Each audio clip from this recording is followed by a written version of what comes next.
Ассаламу алейкум, хайырлы кишләр, кадерле дуслар, милләттәшләр, газиз туганнар, чатта һәм безнең каналыбызда актив катнашучылар. Доброго вечера, доброго времени суток, дорогие друзья. С вами сегодня мы, Руслан Айсин и Булат Сайфутдинов, представители движения и нашего проекта Татполит. Булатбей, ассаламу алейкум. Валейкум ассалам ва рахматуллахи ва баракатуху, Руслан бей, хайырлы кич, хөрмәтле милләттәшләребез. Как всегда, призываю подписываться на канал Татполит, на телеграм-канал и на YouTube-канал. Так как знаете, я в последнюю буквально неделю заметил такую тенденцию, что на канале, на одном из дружественных нам каналов башкирского национального движения, подписчиков гораздо больше, несмотря на то, что башкир численно меньше, чем татар. То есть татар в несколько раз больше, а подписчиков у татар, как говорится, у татарского канала меньше. И возникает такой вопрос, что как бы татары, видимо, не горят в массе своей пассионарностью, на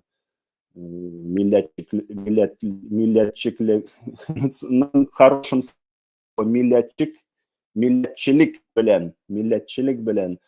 И, соответственно, мы должны поддерживать, мне кажется, наш канал, который высказывает, борется, формулирует основные актуальные темы, повестки, проблемы озвучивает сегодняшнего татарского народа, татарской нации. Так что призываю всех лайкать и подписываться на Татполит.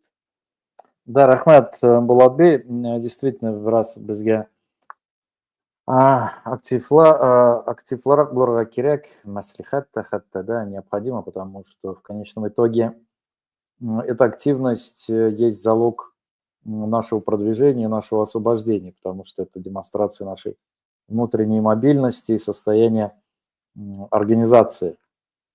То есть не ради того, чтобы мериться количеством лайков или чем-то. Это вопрос вовлечения нас в наши общие с вами дела, в наши общие обсуждения, потому что из обсуждений в конечном итоге выходит и политический дискурс. Здесь хочешь не хочешь, это абсолютная догма, тезис, да, что башта идет идея, потом гамаль, и у гамальна шингаша раз. То есть ты его реализуешь потом.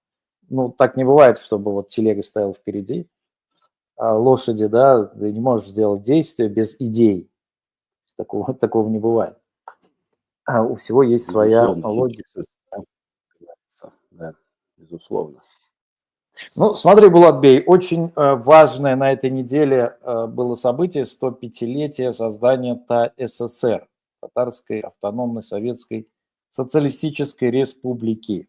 Тогда был декрет подписан товарищем Лениным, вот Тыгат Нада, да, Узганат Нада, Махсус лекцию уходом. Здесь вот была специальная лекция по вопросу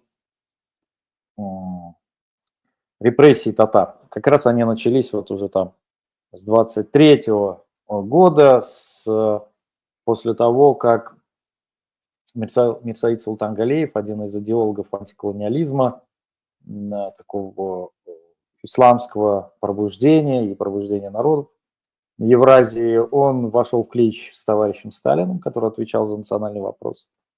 И это ему боком вышло в общей сложности до своего расстрела в 1940 году. Он просидел 17 лет. Вот, как в 23-м началось, выпускали, потом опять и так далее и тому подобное. Все это закончилось для него печально. Короче, вот 105 лет.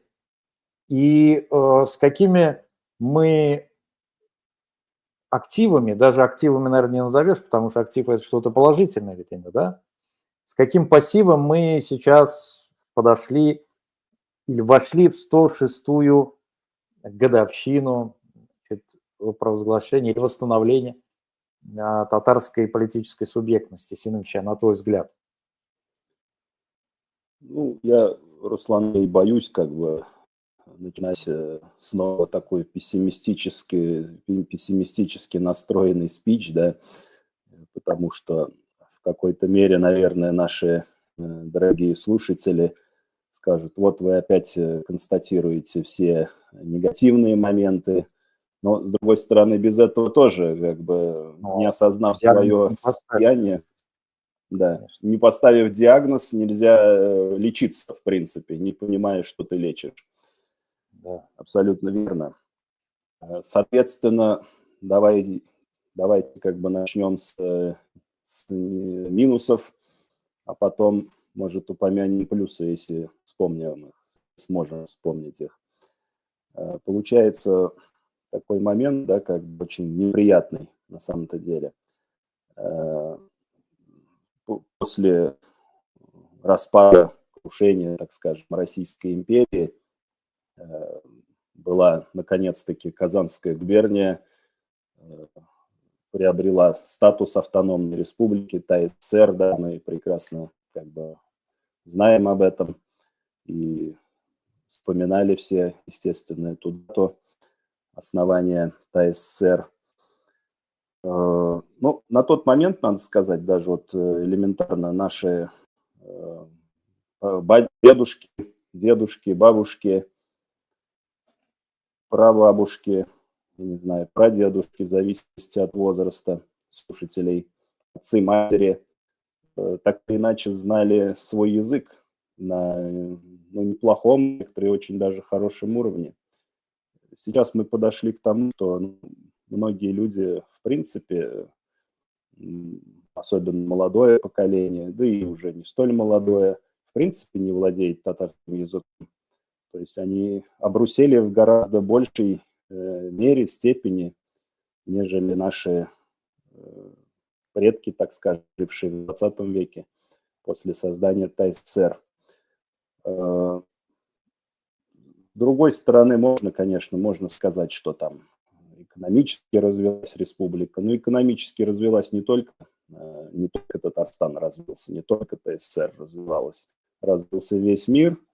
Как бы поэтому делать это как некое такое отличительное преимущество, отмечать этот момент, я не вижу смысла, честно говоря, потому что плюс и как бы, во-первых, экономика не является главным двигателем, как многим кажется. Во-вторых, сегодня это есть, завтра этого нет. Все ресурсы исчерпаемы, мы уже останавливались на этих темах, может, еще об этом поговорим. Но и есть плюс на самом деле. Давайте как бы не будем так заунывно начинать наш разговор.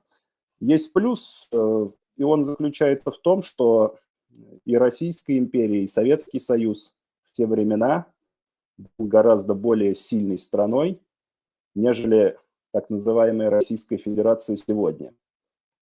И сегодняшняя Россия находится в стадии, не знаю, полностью прогнившего, гнилого такого, бессодержательного, бесформенного тела, которое, шансы, вероятность разрушения, полного краха, коллапса которого, этого государства, этой страны под названием Российская Федерация, гораздо выше, чем шансы там падения Российской империи или Советского Союза, которые и то пали, как говорится, даже те страны гораздо более мощные, чем современная Российская Федерация, они пали. Хотя была идеология там и так далее, и в это многие верили, люди были полностью в большинстве своем советизированы, ждали там коммунизма и прочего. И это и то сгнило, коллапсировало и кануло в небытие, да. Сейчас мы знаем Российскую Федерацию, которая полностью лишена каких бы то ни было смыслов. В ней нет ни идеологии, какой-то микс фашизма, шовинизма, советизма, православия, при этом олигархизма, дикого капитализма, и все это в одном. И это существует явно только как бы временно, во-первых, а во-вторых, благодаря внешней поддержке и полного практически отсутствия сопротивления изнутри, в том числе со стороны татарского народа, других народов, тюркских, мусульманских и не только тюркских и мусульманских народов, населяющих Российскую Федерацию, являющихся коренными народами для этой страны. Несмотря, вернее, в условиях этого полного отсутствия сопротивления, политической воли, И при условии внешней поддержки эта страна еще существует. И поэтому это, естественно, для нас большой плюс, потому что условием провозглашения нашей независимости мустакиллек, истеклялек, я не знаю, как это назвать, независимости, суверенитета, является падение этой кровавой империи. Так что есть, конечно, много минусов. Эти годы советской власти и Российской империи, и последних 35 лет, 34 лет не прошли бесследно. Но, с другой стороны, есть очень большой плюс. То, что Россия слаба как никогда. И, во-вторых, так или иначе, есть очаги возникновения, так скажем, самосознания в наших народах. И в татарском, и в башкирском, и в других братских народах. Вот я бы Рахмат ответил на этот Булатбей, вопрос. да, Рахмат Булатбей, так или иначе мы можем констатировать, что мы должны сражаться, мы должны не только сохранять то, что осталось, потому что сохранять очень мало. Ты знаешь, я вот в Казанда был, когда во всяких этих мероприятиях участвовал, и там в концептуализации, в разработке всяких программ, концептов, и я всегда настаивал на том, чтобы мы не прописывали сохранение, развитие. Потому что сохранение – это что означает? Стагнация. Ты как ученый-химик знаешь, это болото. Все. Если мы не будем двигаться, вот у татар есть хорошая поговорка «харакатта баракат» – движение жизни. Да. Как велосипед, перестаешь крутить педали, все падаешь. Встаешь, все падаешь. А мы к чему, или наши чиновники, вот у нас там, значит, вот это есть, это хорошо, радуйтесь, что это есть, радуйтесь, что у тебя, значит, там хлеб есть, радуйся, что ты еще воздухом дышишь, гад. Ну, как бы вот, и они постоянно, понимаешь, минимализируют, да, вот. Или, помнишь, там раньше говорили, Путин пришел, да, плохо, вот там, ну, зато войны нет. Зато войны нет. Главной войны не было. Война случилась, ну вот главной ядерной войны нет. Там ядерная случится, еще что-нибудь придумает. Но нельзя бесконечно вот так вот отступать и себя не уважать, потому что если у нас не будет того самого достоинства, милигарурлак, внутреннего достоинства, то, конечно, всякая сволочь будет приходить и топтать. Или как вот, ты знаешь, сейчас мы выведем картиночку интересную. Вот, республика занимает первое место в ПФО по удельному весу производства мяса свиней. На долю республики приходится 18% мяса свиней на убой в живом весе, производимого в сельхозорганизациях в Приволжском федеральном округе. Значит, вторая картиночка – это вот пельмени по-башкирски, свинина и говядина. Пожалуйста. Ну, такого очень много, я тебе могу сказать, Булатбей, и мы вот лично занимались там. Были халяльные, и там прям была прописана в составе свинина. То есть это, ты можешь представить, что такое на Кавказе случилось, и от этих людей бы мокрого места не оставить. А здесь, понимаешь, можно впарить, можно использовать. Тут, как выяснилось, что подняли там серьезный вопрос, вот эти шовинисты русские, что на гербе нету, значит, крестов. Это, значит, какой-то ужас, унижение. Или же сейчас я, если найду, зачитаю, меня тоже в какой-то степени поразило. Значит, опять-таки вот это вот зловоние. Сейчас, если найду, обязательно зачитаю. Так. Вот, Малафеев пишет. Малафеев. Опять-таки, Манкурт, он по матери, вы знаете, татарин. В ряде регионов продолжают жить по принципу «берите суверенитета столько, сколько сможете проглотить». Это понятно, в Татарстан, потому что в Казани сказал это предложение Ельцин в 90-м году.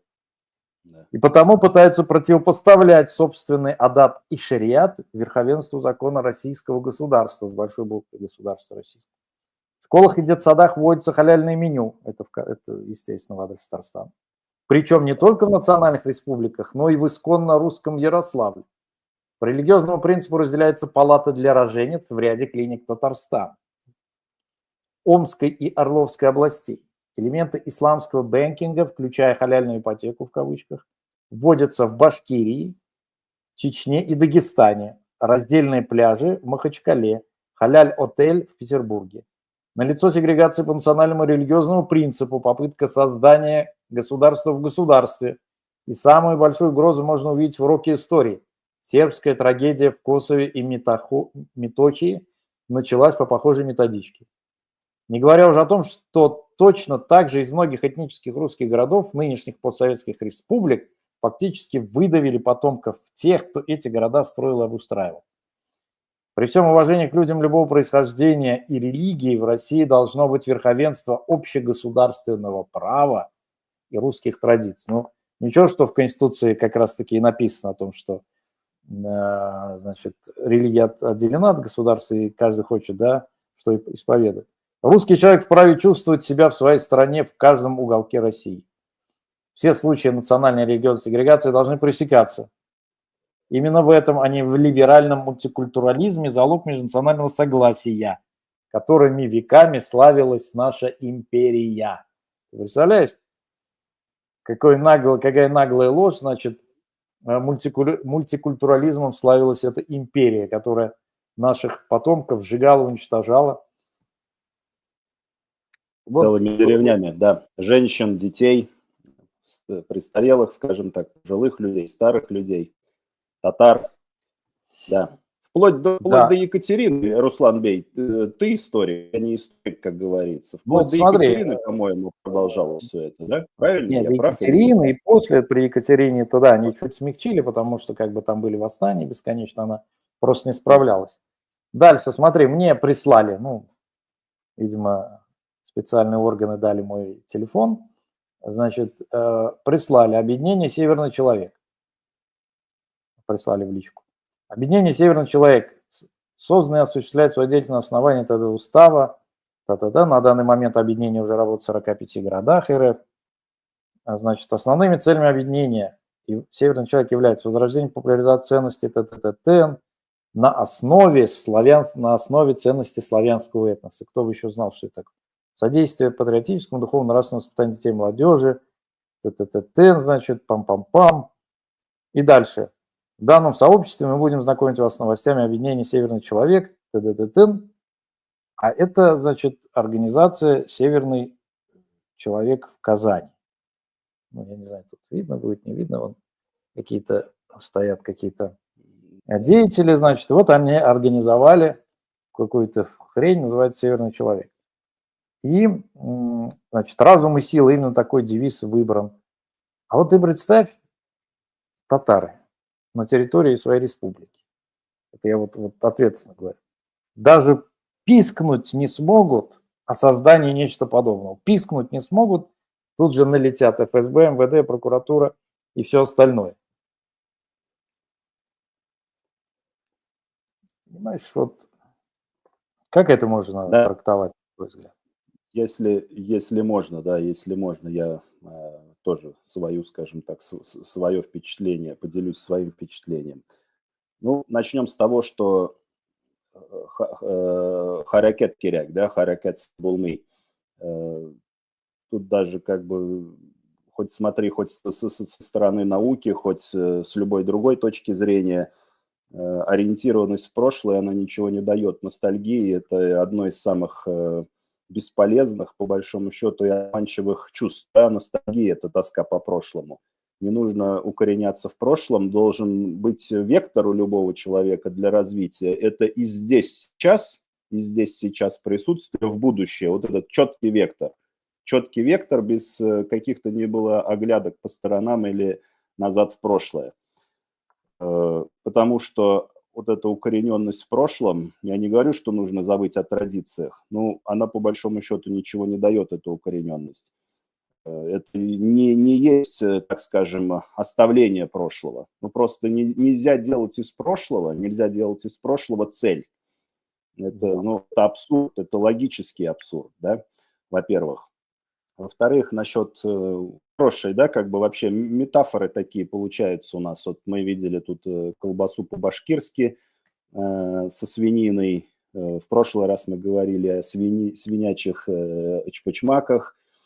Потом при Минниханове, как наш один подписчик написал, самые жирные свиньи вырастают в Татарстане, и нужно это, говорит, назвать миннихановскую породу, да, или как он написал, вывести миннихановскую породу, или придумать, может быть, менее по-миннихановски со свининой, ну, что-то в этом духе. Может быть, я чуть-чуть перевираю, как бы, но смысл, в принципе, сохранен, так сказать.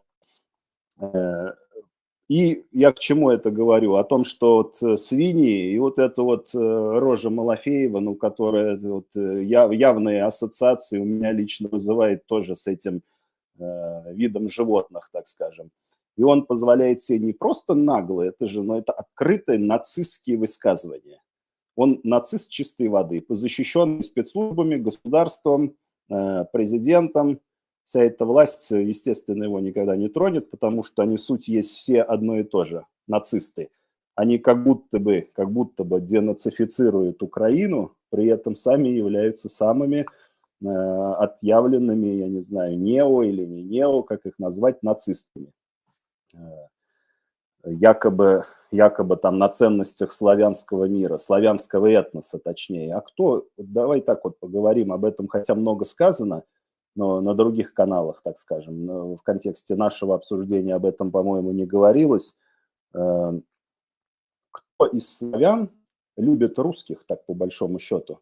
Если, например, там в тюркском мире, там, я не знаю, там в арабском мире, еще в каких-то других этнических группах есть хоть какое-то единство, там какое-то притяжение, какое-то взаимоуважение, никто из славян, по большому счету, русских даже, может быть, за славян-то не считают. Нынешние, например, украинцы вообще говорят, что русские не славяне, что это не пойми какая смесь из совершенно разных языковых групп с наибольшим, наверное, финно-угорским субстратом, при всем моем уважении к финно-уграм, но истинным финно-уграм, так скажем. А это же финно-угры, которые забыли о своем финно-угорстве, которые назвали себя русскими, так скажем, переняли вот эту бренд, так скажем, пришедший из Киевской Руси, назвали себя русскими, и частично ассимилировали тюркский субстрат, который перешел в православную веру и русифицировался. И они, вот эти люди, которые по большому счету являются фейком, фейковой некоторой идентичностью, да, они обладают, они не являются славянами, наверное, по большому счету, в большей степени, так скажем. Они всем нам рассказывают, что мы должны на основе славянского этноса строить ценности там своего мира. Ну, это нацизм, это элементарный нацизм. Элементарный нацизм. Самое, как говорится, тут прискорбное, что должны как бы все иллюзии быть стерты, что ни у татар, ни у башкир, там, ни в Кавказских республиках нет нигде властей, ну, так как все они ставленники Кремля, да, генерал-губернаторы, которые бы хоть в какой-то мере там, не то чтобы противостояли этому, естественно, противостоять этому в этих условиях как бы может быть и невозможно, но хоть какие-то барьеры воздвигали. Нет, они являются абсолютными слугами всего этого. Они заодно с этим Мафеем, с нацистами, гауляйтеры, да, как мы говорили ранее, этого русско-мирского, я не знаю, славяно-этнического режима, кремлевского, московского режима. Что я имею в виду, эти Миннихановы, Хабировы, они не представляют никакой субъектности, не имеют ее, вернее, не обладают никакой субъектностью. Поэтому тут как бы, я думаю, любому здравомыслящему человеку понятно, что это нацизм. Тут как бы это не нуждается вообще ни в каком обсуждении. Просто нужно вырабатывать сопротивление. Проблема, ведь, Руслан Бей, ты отмечал на одном из наших прошлых стримов, эфиров, что проблема в том, что никогда не было такого периода в истории татарского народа, чтобы вот этот дух сопротивления, миллирух, да, и так далее, находились в точке вот такого спада, такого минимума исторического, да. Вот что самое опасное. То есть кто-то же вот эти ест, вот эти пельмени по-башкирски, там, я не знаю, со свиньей, так скажем. Это же кто-то кушает, получается. Ну, Я не они думаю, дольше что кушают, да, и водкой запивают это, еще прискорбно. и водкой запивают, да, и водкой запивают. И вообще вот это очень плохие тенденции на самом деле. То есть мы видим, что Татарстан лидирует, оказывается, по производству свинины. Как-то в один из прошлых разов мы говорили о том, что тоже по данным СМИ, статистики, так скажем, что Татарстан лидирует по производству крепкого алкоголя. Да. Ну, то есть получается, мы лидируем по тем вещам, да, как бы, которые, в принципе, чужды коренному населению. Которые же нас убивают. Да, да, да. И строят беспилотники теперь в Татарстане, да, ну, просто если продолжать этот ряд, что производит Татарстан, кроме нефтехимии. Беспилотники, которыми бомбят Украину, конечно, Аллах согласен, да, но, как говорится, и которые могут в Ну, перспективе полететь и на Казахстан.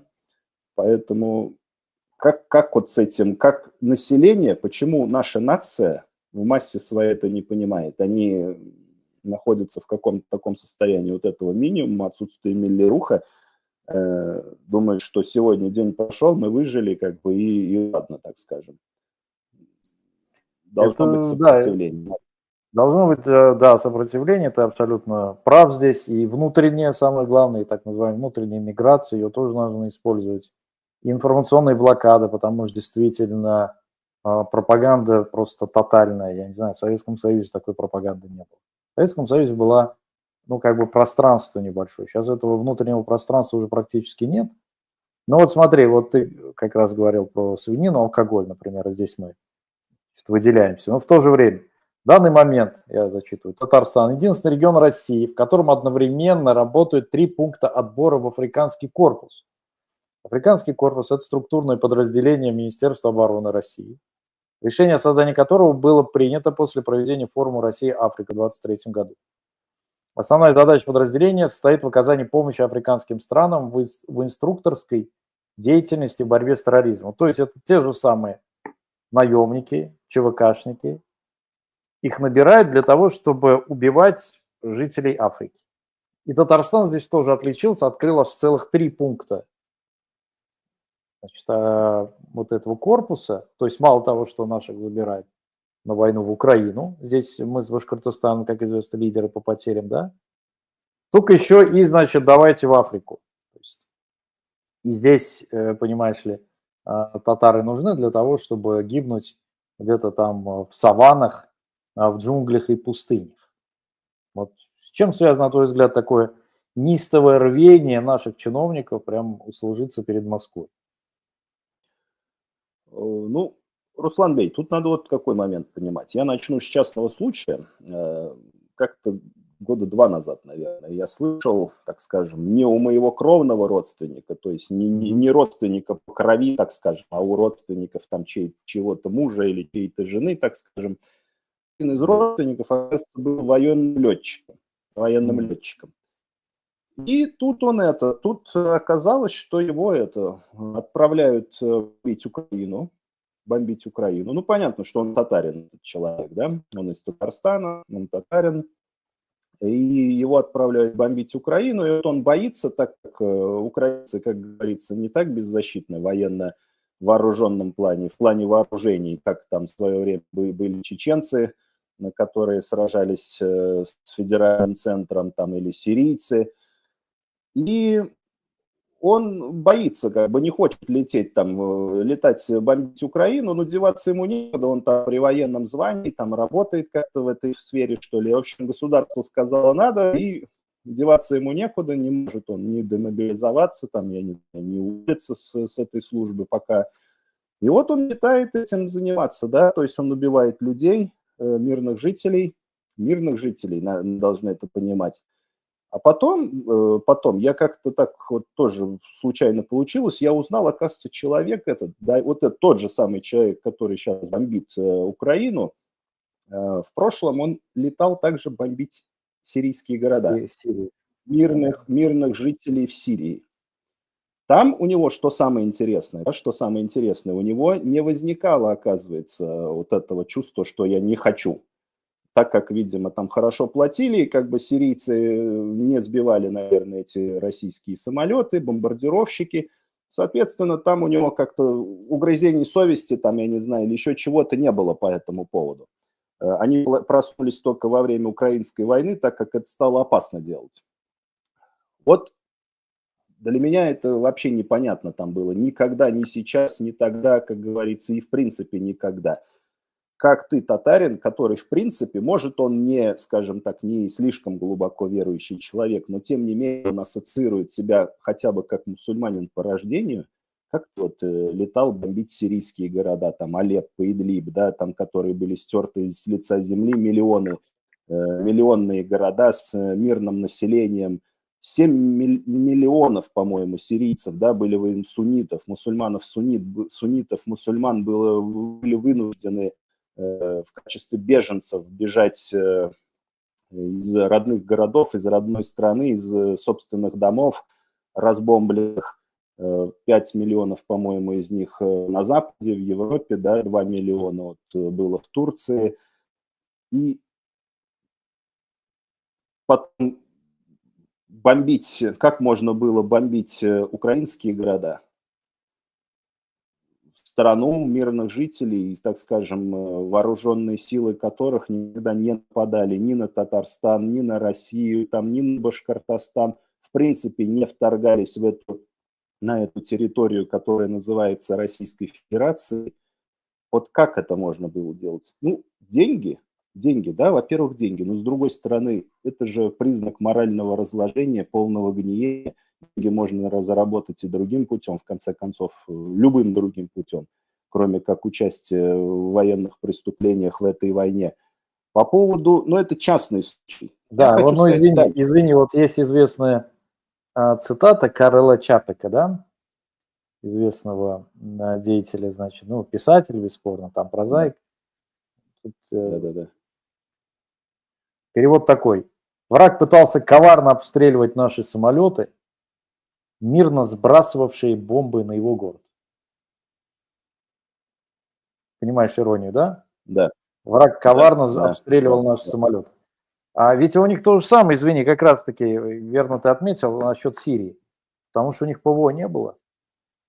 Единственное, там вот, помнишь, в 15-м да, году, в 16-м, когда сбили российский самолет, турки, Ахмед Давутоглу, который сделал, по его приказу, Ахмеда Давутоглу.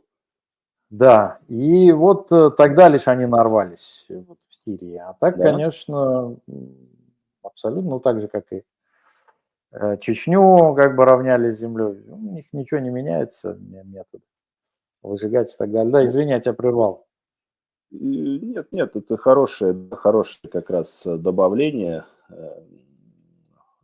по этому поводу. То есть почему я начал с частного случая? Я хочу сказать, что это и горько, и с другой стороны это диагноз. То, что это не вызывает отторжения среди наших соплеменников, представителей этой нации. Я не говорю о русских, я сейчас говорю о татарах. То, что этот человек, как бы, и таких же много, мы понимаем, которые идут в чужую страну, которые не имеют никакого отношения к твоей стране, никогда на тебя не нападала, убивают там мирных жителей, совершают военные преступления. И вот от этого как бы частного случая просто хочу перейти конкретно к твоему вопросу, когда ты говоришь, спрашиваешь точнее, почему татарстанские власти всеми возможными способами пытаются удовлетворить Москву. Ну, вопрос очевиден, потому что эти татарские власти, татарстанские власти, они ничем не отличаются от условных властей любой другой области России, любого другого субъекта федерации. А сверху, говорят, спущена разнарядка, буквально в каждую администрацию каждого города, каждого района, каждого предприятия, то, что оно, это предприятие, район, администрация, город там и так далее, должны привести на войну такое-то количество человек. И причем дело доходит, оказывается, до такого абсурда, что можно приводить людей, условно говоря, там, из Якутии и выдавать их за татарстанцев и отправлять на войну, как из Татарстана, так скажем, лишь бы выполнили вот эту норму, которая спущена из Кремля, из Москвы. А татарстанские власти это, очевидно, делают только для того, чтобы сохранить свои авуары, свои деньги, банковские счета, машины, виллы, должность, главная должность и свою вот эту функцию президентскую, вернее, Раиса Татарстана, так скажем, чтобы его не уволили к чертовой матери и не поставили вместо него кого-то другого. Они, я думаю, готовы на все, что угодно, да, ради этого. И мать родную продадут, и сына, и кого угодно. Опять-таки, да, рахмат Булатбей, менә тагын бер ни бар, цитата того же Карла Чапика. Все-таки прогресс существует вместо военного насилия, насилие без войны. То есть как бы и сугыш булганда да безгә карата шундый караш, мөнәсәбәт, сугыш булмаганда да. И когда война, и когда войны нет, по сути. Но сейчас, конечно, мы видим, что это ускоренными темпами происходит. И всех вот братские наши народы происходит то же самое. Если взять вот статистику, помимо того, что мы в удельном плане, конечно, там лидеры с Башкортостаном, но вот в процентном соотношении это народы там буряты, Тыва, Саха, алтайцы, народы Дагестана, чеченцы. Вот, они теряют больше в процентном соотношении. То есть это сознательный геноцид в отношении нерусских народов малочисленных. Ну как малочисленных, конечно, по отношению к этому огромной массе, а так-то ничего себе, там миллионные народы, да, их трудно назвать малочисленность, там в Европе это малочисленные, там, ну действительно есть какие-нибудь народы, там 50-100 человек, и им создают все условия. Язык, культуру, радио там, создают всевозможные программы, лишь бы как бы вот они сохранили свое наследие, а здесь же наоборот. Додавливают, мы сопротивляемся, давит и продолжает. Ну вот, если перейти к новостям. Если можно, Руслан Бей, вот два слова я только просто, чтобы завершить, да, предыдущую тему. Хочу сказать, что действительно, какие малочисленные, да, татар, там, допустим, по самым скромным подсчетам, наверное, 5 миллионов точно есть, я имею в виду в России, не во всем мире. Есть? По их статистике официальной 5,5, но на самом деле миллионов 8. А по миллионов 7-8, вот именно, да. Потому что их статистике как бы верить нельзя, это абсолютно, потому что это не японцы, которые лучше сделают харакири, чем солгут.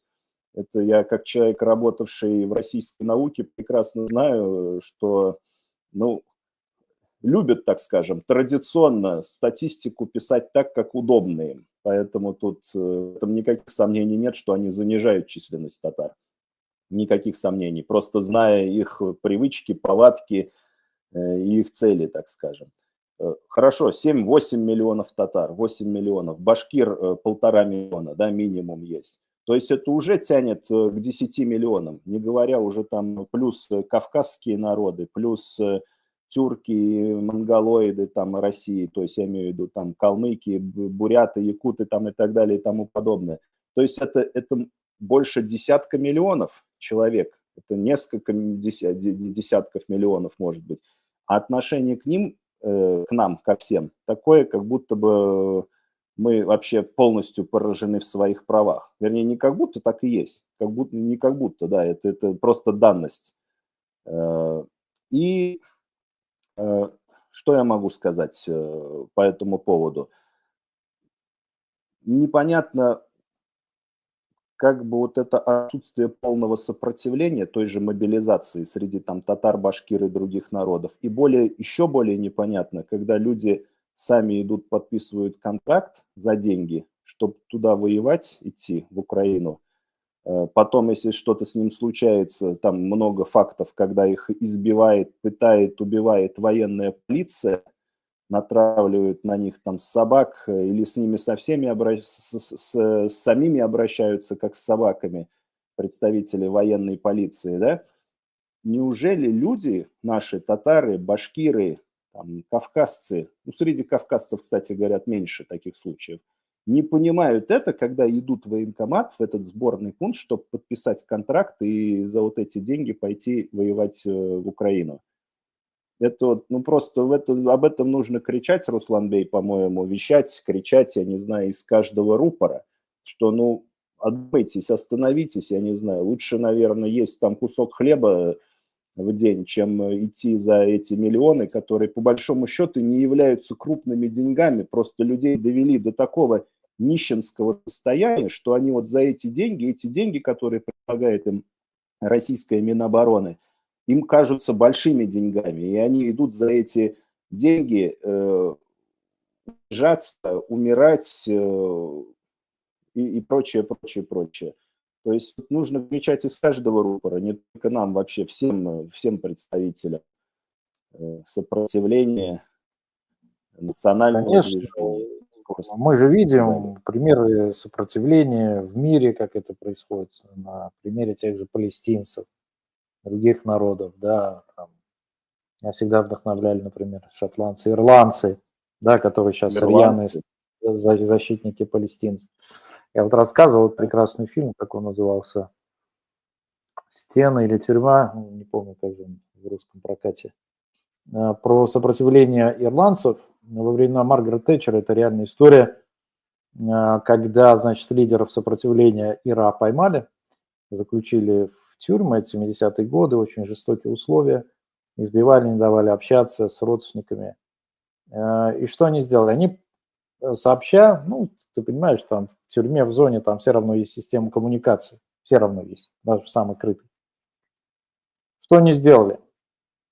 Они брали и, я извиняюсь, сначала они, по-моему, голод называется, они объявили голодовку.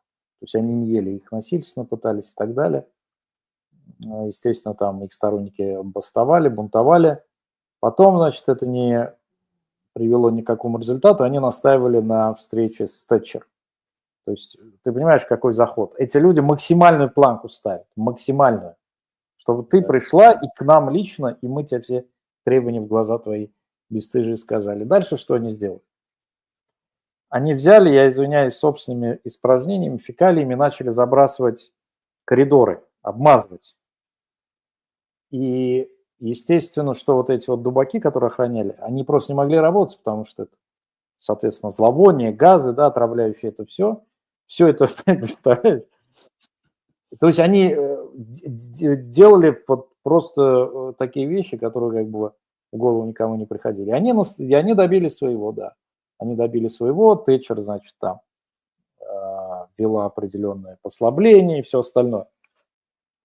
Я это к тому, что формы сопротивления могут быть разные. Если есть коллективная воля народа, нации, ну, лучше ее представительницы. То есть не все могут, не все должны, понятное дело, мы говорим про передовую пассионарную часть. И принять стратегию соответствующую сопротивления внутреннего, как что в советское время, если помнишь, было такое понятие внутренняя миграция. Внутренней миграции уходили люди, какие-то кружки создавали там-сям, кто как. Ну, к сожалению, зачастую пили, то есть много там как бы вот уходили в свой мир, да, и этим сильно как бы совок губил. Но сейчас ведь есть другие формы. Смотри, есть интересная новость про Сабантуй наш с тобой, пресловуто любимый. Как без него, без Чак-Чака, Сабантуя и, значит, пельменей со свининой. Сабантуй во время спецоперации нужно проводить, но можно скорректировать содержание. Такое мнение выразил вице-премьер Татарстана, председатель Милли Шура Всемирного конгресса татар Василь Шехрази. В годы Великой Отечественной войны проводились Сабантуи, на фронте издавалось 16 татарских газет. Ну, издавай сейчас, что ты стоишь, Василий Гаязович? Дальше. Иногда жители деревни приходят к мнению, что не стоит петь на сабантуе, потому что есть погибшие, кто-то находится на фронте. Но если мы хотим поднять настроение населения, желаем возвращения наших парней, то надо проводить, в смысле сабантуй, плюс на сабантуй соберут гуманитарную помощь для СВО. То есть кто о чем, как говорится, голодный о корке хлеба, да, у них вот что не происходит, у них все про СВО, СВО. А что же ты, ну, как бы я Шахразил знаю, так сказать, плохо. Он действительно такой патриот упертый. Но когда вот он часто говорит такие вещи, на фронте издавал 16 татарских газет. А сейчас ты вот что сделал, чтобы издавались татарские газеты? Не за государственный счет, как это происходит. А значит, с этих бедных людей, которые тут же имеется в виду на селе, им по-настоящему есть нечего, так, времена им бывает, а их заставляют еще гуманитарную помощь для СВО собирать. Ну, по сути говоря, это уже дополнительный налог. Понимаешь, есть налог, который берут жизнями, то есть приходят в деревнях, это известно, легче всего мобилизация прошла, да, потому что там, ну, а куда ты там убежишь? Сопротивляться невозможно практически. Это налог. Дальше их обирают, потому что колхозники получают меньше всего, ну, жители села. И третье, плюс ко всему еще с них заставляет гумпомощь на СВО собирать. То есть опять, как и в царское время, как и в совке, эти бедные крестьянские массы являются наиболее подвержены насилию символическому, прямому со стороны государства. Ну, Русланбей, я вот, если можно, скажу просто. Я хочу что сказать, что это просто данные, да, это не слухи, не чья-то там голая статистика, это данные, что деревни татарские по всему Поволжью, не только в Татарстане, но и включая более южные области Татарстана, Ульяновская, там, Пензенская, Самарская, Саратовская, татарские деревни во время, вот как началась эта украинская война, просто вычистили. То есть народ мобилизовывали целенаправленно молодых татар. То есть это, ну, это явная этническая чистка, да, нужно называть вещи своими именами. То есть это под прикрытием вот этой так называемой специальной военной операции, а по фактически агрессии, российской агрессии против Украины происходит этническая чистка нерусских народов, населяющих Российскую Федерацию, для которых Российская Федерация, территория, точнее, Российской Федерации является национальным домом. Национальным домом. То есть у нас нет другой родины, так скажем, кроме как на территории, которая на сегодняшний день захвачена Москвой, Российской Федерацией. Происходит этническая чистка, целенаправленная. Это наш народ должен понимать. Для того, чтобы вырабатывалась воля сопротивления, это не единомоментный, не сиюсекундный, сиюминутный акт. Это будет происходить, естественно, месяцами, годами, может, десятилетиями. Но должно вырабатываться сопротивление и должна вырабатываться воля. Иначе мы обречены на исчезновение, тотальное и полное исчезновение. И тогда, кроме как минихановской и свинячьих пельменей в Татарстане, на территории Татарстана больше ничего не останется. Татар там уже не будет, так сказать. Вот ты упомянул о ирландцах. У меня есть друг ирландец, мы иногда с ним разговариваем. Это действительно люди поразительной такой, Русланбей, я не знаю, пассионарности. Хотя они не наши единоверцы, в основном католики, хотя вот мой друг, он протестант. Они очень тепло относятся к мусульманам, не только палестинцам, в принципе, к мусульманам-мигрантам даже, оказывается. Он так и говорит, нас, говорит, веками, так скажем, гнобила Англия, поэтому Британская империя, поэтому мы, говорит, сочувствуем Палестине. Они против вот этого геноцида, который устроил Нетаньяху в Палестине. Плюс он довольно-таки такой образованный человек, это мой друг ирландец, он знает о татарах, о нашем народе. То есть нам русские эти свинорылые лафеи пытаются объяснить, что мы должны стать русскими. Как бы зачем? Мы известны и в истории, как говорится, и в принципе известная нация. То есть не свинорылому Малафееву там и его собратьям указывать нам наше место, так скажем. Мы даже как говорится, по уровню образованности всегда были, есть и будем выше тех же русских, так скажем. Поэтому, что могу сказать? Опять-таки, все упирается в сопротивление и волю. И то, как сейчас, на сегодняшний день, Москва, федеральный центр, Россия, там, Кремль, я не знаю, путинский режим относится к нашему народу, это должно быть неизбежно вызвать сопротивление. Потому что, вот я опять-таки вернусь к ирландцу, у них вот ведь поразительный факт. Смотри, вот ирландцы жили, по большому счету, в одной из благополучнейших и сильнейших империй мира, да, в Британской империи. Но у них настолько был высокий уровень самосознания национального, то, что даже несмотря на это, они хотели жить отдельно, там, скажем так, от британцев. И вот этот парадокс, мы, татары, башкиры там, и другие наши родственные народы, живем в одной из мерзейших стран мира, в России. И почему-то у нас много татар, у которых даже внутреннее сопротивление отсутствует, которые говорят, зачем, говорит, ссориться с Москвой, говорит, лучше жить в России, в дружбе, в мире. Вот это людям настолько промыли мозги, то, что они согласны, не извиняюсь, в этом дерьме находиться бесконечно и в будущем. То есть ирландцы хотели отделиться и отделились в итоге от одной из тех стран, которая, как говорится, является центром притяжения для всего мира, в то время как наши почему-то собратья хотят тут в этом вот дерьме в одной из самых, так скажем, на сегодняшний день отсталых стран продолжать находиться и дальше. Это же парадокс. Что случилось с мозгами этих людей, если даже в этих условиях отсутствует воля к сопротивлению? Даже на уровне ментального, внутреннего сопротивления. Я не говорю о внешнем сопротивлении. Руслан, но это же плачевно вообще. Это что? Это результат необразованности, промытости мозгов или что это? Наш народ никогда не был трусливым народом.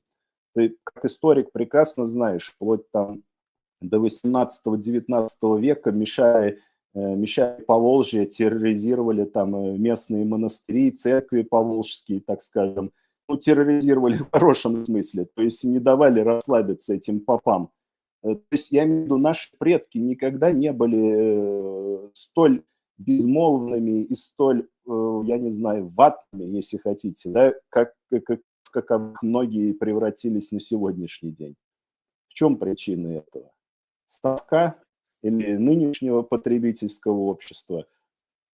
Не знаю, это вопрос такой. Ты знаешь, очень правильный и органично поставленный вопрос, потому что и так, и сяк, я думаю, несколько составляющих есть, бесспорно. Это и старение нации, то, что называл Гумилев, да, когда нация там входит в положение гомеостаза, так называемого, Картайранда, кыш китабетинде бар тегілай былай. Дәрт бітә. Это первое. Он говорил, когда нация там 1200-1500 лет, она уходит в гомеостаз. Пока не получит другой пассионарный толчок. Вот вопрос, где получить пассионарный толчок. Второе обстоятельство, на мой взгляд, связано с тем, что действительно давили. В какой-то момент стали, более или менее встроились в систему, решили, на этом успокоиться. Давайте, много уже на нашу долю выпало, дескать, давайте не будем. А следующее, третье, связано с тем, что действительно губили, и историю, и все остальное, тот же мишарский компонент, это же воинско-сословный, который мы с тобой принадлежим к мишарскому субэтносу татарскому. Их, тоже разложили, и они потеряли свое ну, исконное значение – воевать, править и так далее.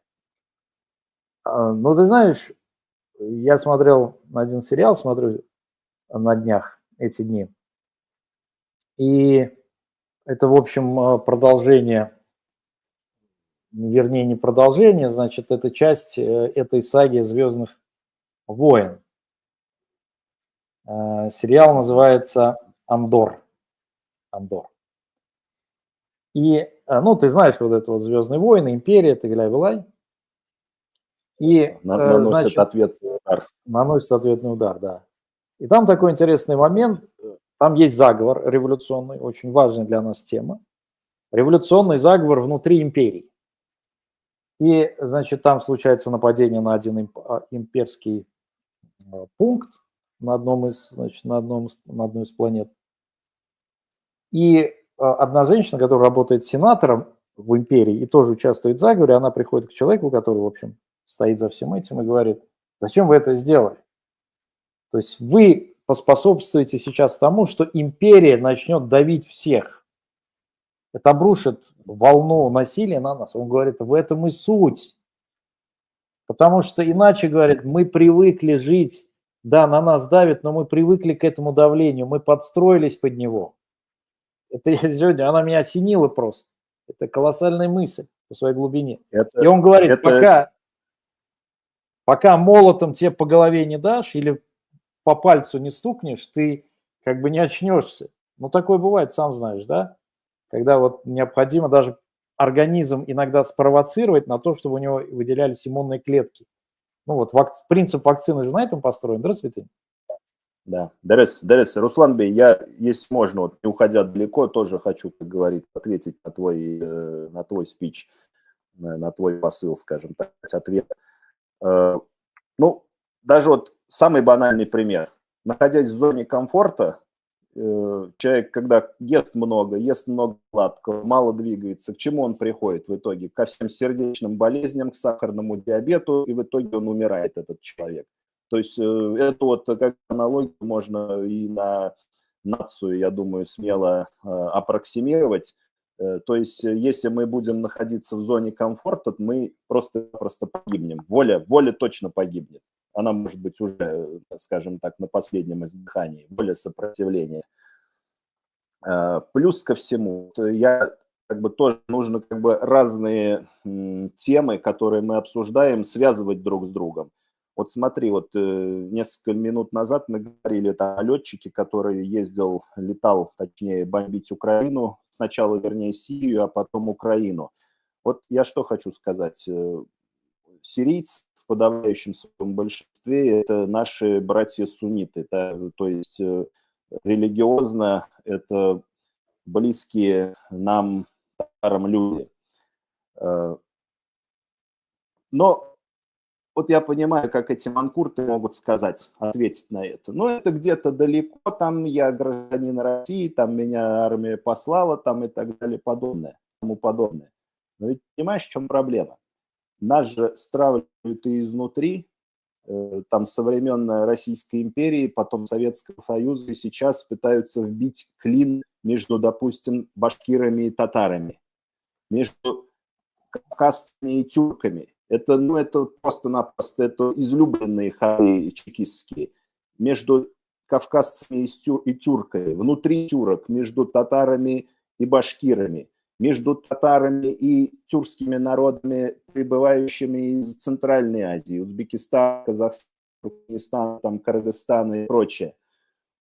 Мы ни в коем случае, вот просто это должно быть какой-то аксиомой для каждого представителя нашей нации, не должны вестись на эти чекистские уловки. Любой кыргыз, любой чеченец, любой дагестанец, я не знаю, любой башкир для татарина гораздо ближе, чем вот эта вся кремлевская, московская шваль. Это должно быть просто-напросто аксиомой в голове каждого татарина.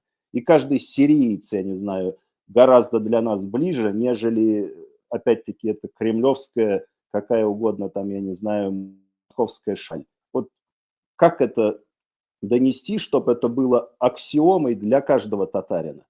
Я просто знаю людей, для многих это не так. А это должно быть так, в моем понимании. Согласен ли ты со мной?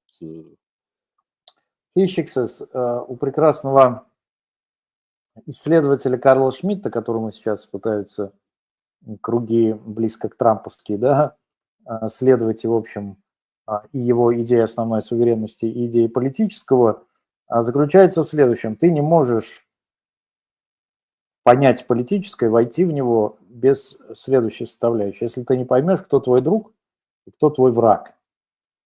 Если ты эту линию не прочертишь, значит, ты не политический силен, ну, просто обыватель. А обыватель, как известно, не в состоянии управлять, не то что управлять, им управляют наоборот. То есть он просто вот сарк халенде, то есть он как овца, я извиняюсь за выражение, которую, значит, пастух им помыкает. А вот если ты поймешь, кто друг, кто враг, то очень хорошо получается четко. Поэтому татары Айтын бар, да, урысқа барасың екен болта. То есть это вот... Да. Да, обязательно было в том смысле, что да, ты должен быть готов к всяким гадостям, ты должен быть готов к тому, что тебя обманут. Ну вот как путинисты там поступают, например, даже по вопросу с той же Украины. Договариваются, тут же, значит, свои нарушения, свои договоренности нарушают. Или вот, например, как наш близкий друг Руслан Кутаев рассказывал, он же был там вице-премьер Ичкерии, спецпосланником Дудаева, президента Ямасхадова. Значит, только мы заключаем какой-то договоренности, они тут же нарушают, то есть специально, говорят, люди выходят на улицу и так далее, они тут же наносят удары по рынкам, детсадам, школам и мечетям и так далее. Понимаешь, это же излюбленная их стратегия была, сознательная. То есть, почему? Потому что они презирают воинов, они презирают настоящих мужчин. И чувствуя свою вот эту вот слабость, они поэтому используют это вот оружие, убивая таких беззащитных. И здесь то же самое. Мы чрезмерно вот понадеялись, чрезмерно считаем, что можно как бы выстроить полноценные отношения, но если ты слабый, твои полноценные отношения никто не будет как бы считаться. Потому что, если помнишь, Путин, когда баллотировался первый раз, они издали книжку такую, называется «От первого лица». Со интервьюером там была Маргарита Симонян, и второй еще какой-то чувак там, не помню, кого звали. И вот там Путин четко проговорил свои внутренние и потаенные, ну, психопортреты. Его психопортрет там хорошо описан. Первый он описывал, что когда он был, значит, подростком, они там играли со дворовой шпаной, и они, значит, гоняли какую-то крысу, и потом загнали ее в подъезде в угол. И в этот момент, он говорит, она встала на задние лапы и бросилась на нас. Это его шокировало. Что даже в угол, если загонишь, то даже крыс. И второй он сказал, что слабых бьют. Я понял первый. Слабых бьют, он говорит. А если слабых бьют, и второе обстоятельство, ты должен бить первый. Что значит бить первый в его случае? Это значит просто из-под тишка, например, наносить удар.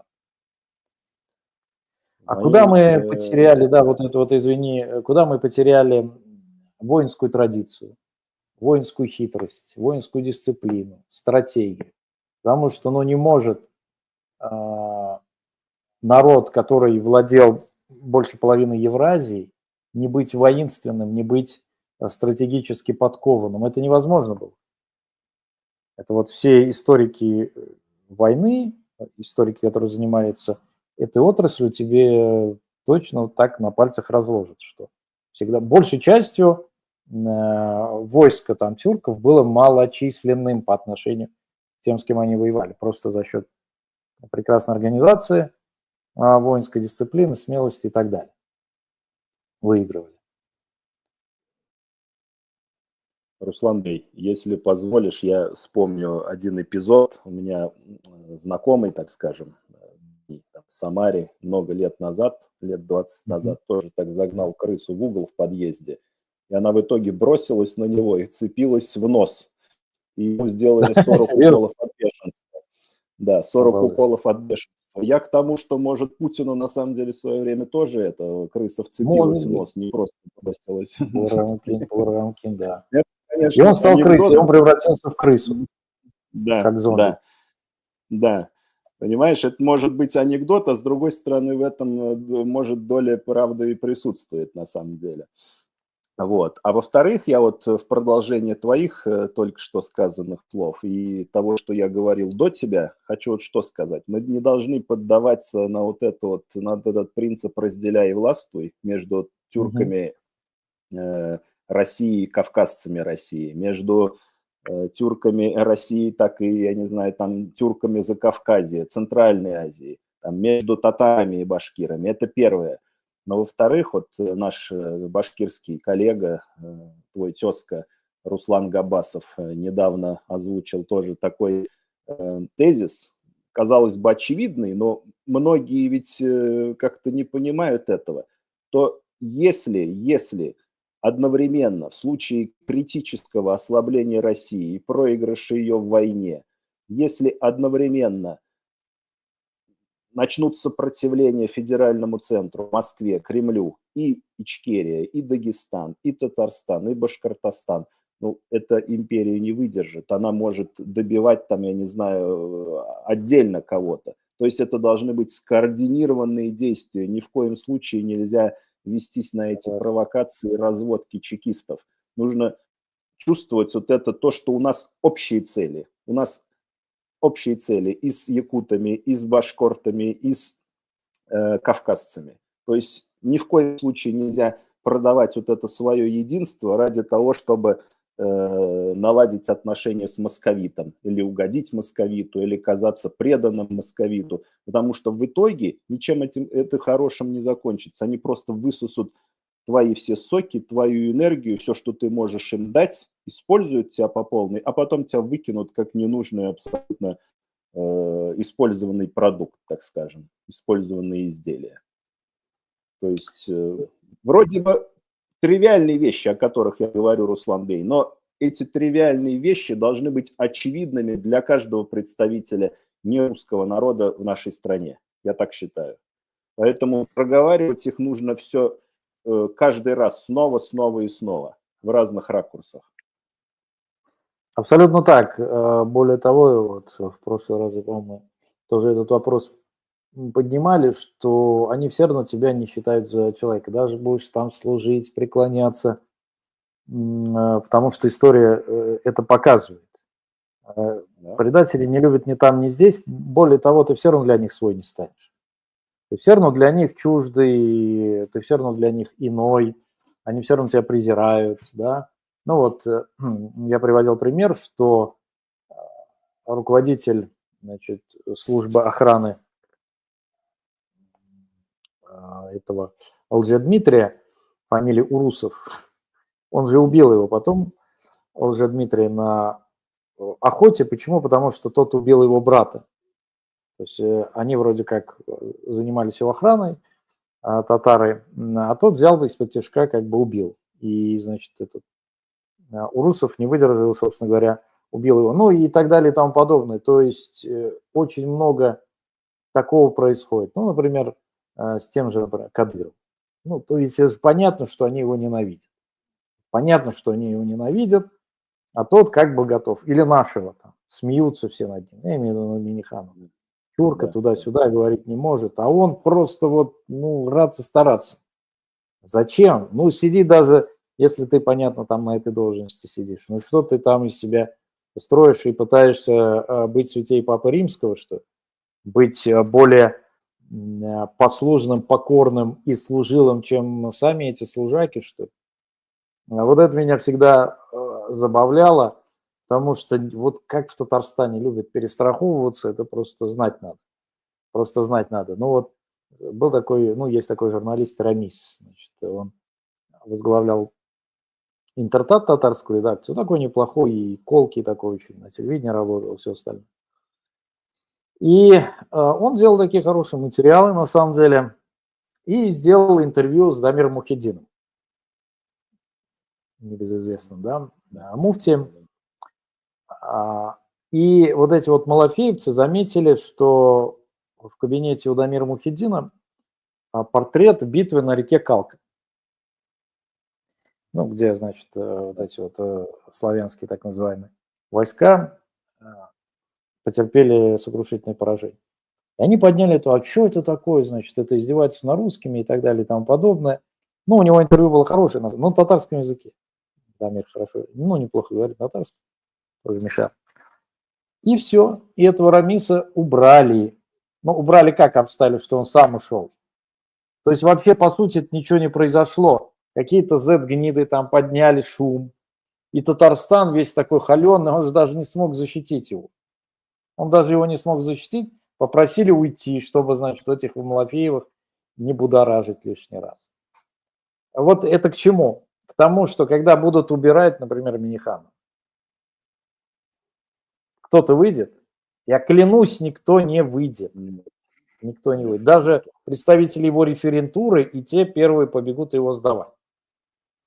Потому что вот так вот они сами построили. И более того, эти представители его референтуры, его ближайшая обслуга, там, администрация, они первыми же поклянутся в верности тому, кого Москва пришлет вместо него. Потому что, как говорится, свято место пусто не бывает, да, как они говорят, русские. И, соответственно, нужно подстроиться к новой власти. Если ты первым не займешь это место, то все, как говорится, ты потерял все. Ну, понимаешь, в чем дело? Предателей нигде не любят, но ведь что самое интересное, нашим представителям нашей нации, и не только нашей, других нерусских наций, вот это российское государство, русское государство вбило в голову, что предавать Россию, оказывается, это предательство. То есть, если татарин там предает Россию, то это он предает якобы свою родину, там, свою страну. Вбило в голову. Это не просто страх, это некая убежденность сидит там в наших соплеменниках, что это так. Но как это может в голове существовать, тогда как русское государство проводит этническую чистку наших народов? В наших городах больше церквей построено, чем мечетей. В наших собственных татарстанских, башкортостанских городах. Я не говорю там о, скажем так, условно-русских территориях. То есть это государство, русское государство веками, десятилетиями сейчас всеми своими силами открыто показывает нам прямое неуважение. Прямое, они просто не то, что это неуважение, это даже просто, ну, я не знаю, они обращаются просто как, не хотелось бы там плохих слов это произносить, да, в эфире, как с людьми явно гораздо низшего, чем они. И как вот после этого условный татарин там, или, я не знаю, башкир или кавказец, кто-то из кавказских республик, представитель одной из наций Дагестана, там, Чечни, как вот он после этого может считать, что предавать Россию – это значит предавать свою страну? Тогда как мы, по сути дела, мы оккупированы Россией, да, и она не соблюдает элементарных наших прав, не гарантирует нам их, и ведет с нами себя, ну, явно, как говорится, не как с соотечественниками, так скажем, а наоборот, как с захваченным населением, как с колониями себя. Да. Это все равно, есть что вот палач тебя будет, извини, упрекать в том, что ты предаешь его, палача. его, да, да, абсолютно верно, абсолютно верно, абсолютно верно. То есть это действительно очень большая проблема, вот этот вот ура-патриотизм, который вколотили в голову наших людей, что ты должен присягать, что государство, оно превыше всего, вот это вот. Знаешь, очень интересный момент есть, что вот, как говорил Боден, значит, прекрасный исследователь идеи государства, он говорил, что государство – это абстракция. Но эту абстракцию, этой абстракцией творятся очень плохие вещи. А то же самое в России. Вот говорят, во имя государства, или вот, как я цитировал Малафеева, он писал, российское государство, два слова с большой буквы. Что это такое к чертям собачьим? Уже никто не понимает. Но вот ради этого какого-то мифического монстра мы должны умирать, мы должны присягать, мы должны от всего отказываться. То есть самой, если ты философски помыслишь и объяснишь нашим людям, что вы присягаете, или вы там поклоняетесь, или умираете за фикцию. Это фикция. Не государство вас будет судить на судном дне. Не государство вас будет как бы лечить, я имею в виду морально, духовно и так далее. Нету такого понятия, то есть нету такого субъекта, как государство. Но, к большому несчастью, и опять-таки, мы тоже говорили, здесь вот многие из чата наши зрители подтвердили, меня бабушка учила, значит, мерхум бердавага, то есть на одну дуа мне, значит, сказал заучить, да. И там есть такие строки «Изге даулет дыньява ахирят».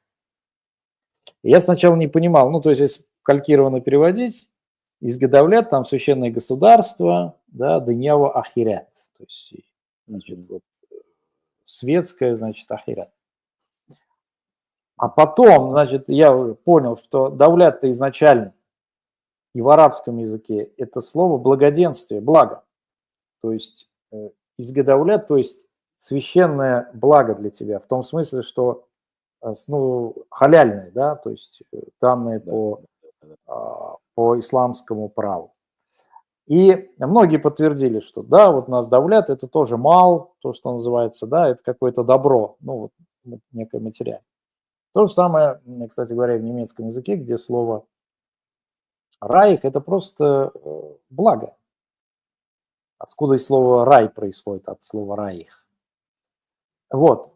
И как вот это вот все стало каким-то бюрократическим монстром, которому поклоняются как Всевышнему.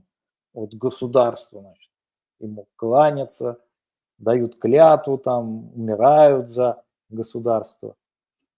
Вот ну, это вот поразительная вещь на самом деле.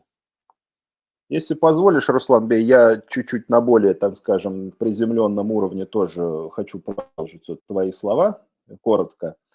Много же вот таких тоже распространенных высказываний, в том числе наших соплеменников, которые живут в России, являются гражданами России на сегодняшний день, что вот они якобы приносили присягу российской там армии, российскому государству в армии. Или, допустим, они говорят, что вот тебя же, например, там в университете, в школе учили бесплатно, ты, соответственно, должен отдать тоже долг этому государству. Ну, я тут вообще, это просто потрясающий уровень наивности и идиотизма, который вдолблен в головы. Во-первых, какая присяга перед российским государством и армией, когда для мусульманина нет священней присяги, чем шахада, по большому счету. Так? Вот просто элементарно. Нет ничего, ты никому ничего не обязан, так скажем, за исключением Всевышнего Аллаха и своих родителей. Это, во-первых, и своих там, я не знаю, братьев, так скажем. Ни перед каким государством. То есть это присяга, даже если когда ты ее человек по глупости или по наивности ее совершил, почему он к этому относится как к какому-то божественному акту? Кто его накажет? Всевышний его будет судить Путин после его смерти. Это же тоже очевидная вещь. И не Путин, и не Патрушев, и не вся эта сволота. Его будет спрашивать Всевышний. И что этот человек ответит, интересно, на судном дне? Он скажет, я не выполнял там, условно говоря, там намаз, шахаду и так далее, потому что я дал присягу Путину, условно говоря. Но это же абсурд. Это просто абсурд. Почему люди этого не понимают? Это тоже как бы должно быть очевидным для каждого человека. Во-вторых, когда говорят, что тебя бесплатно учили в школе, в университете, там дали тебе диплом, там ученую степень, еще что-нибудь, ну, почему у людей не возникает, опять-таки, вот как бы элементарного ответа? То, что ты потом, извини меня, на это государство годами, а может быть десятилетиями впахивал за 30-копеечную зарплату, твои родители, деды, прадеды впахивали на это государство, конечно, воевали за него. Умирали, гибли. Умирали, пачками гибли, пачками, и, может, нехорошее слово в этом контексте, но, тем не менее, пачками гибли. Тогда как, я не знаю, у меня вот как бы, ну, это тоже не моя оригинальная мысль, Возможно, может быть, мы жили бы в гораздо лучших условиях, если в свое время немцы захватили бы эту территорию, нежели в том состоянии, в котором мы оказались на сегодняшний день, как будто бы живя в державе, в государстве победительниц, якобы, в кавычках. Поэтому вот эти все какие-то клише и штампы, советские, новороссийские, они должны просто вылетаться с головы, потому что это просто неправда, это самообман, это обман самому себе, своей совести и, в конце концов, обман Всевышнему, перед Всевышним. Все так, все так. Булатбей, я предлагаю на этом сегодня нашу с тобой интересную, я надеюсь, беседу завершить. Бигзор рахмет сиңа, безнең кадерле тамашачыларыбызга, всем, кто смотрел, делился, комментировал. Дорогие друзья, мы всегда как бы рядом. Давайте вместе, сообща, бороться и добиваться нашей свободы. Бигзор рахмет. Рахмет.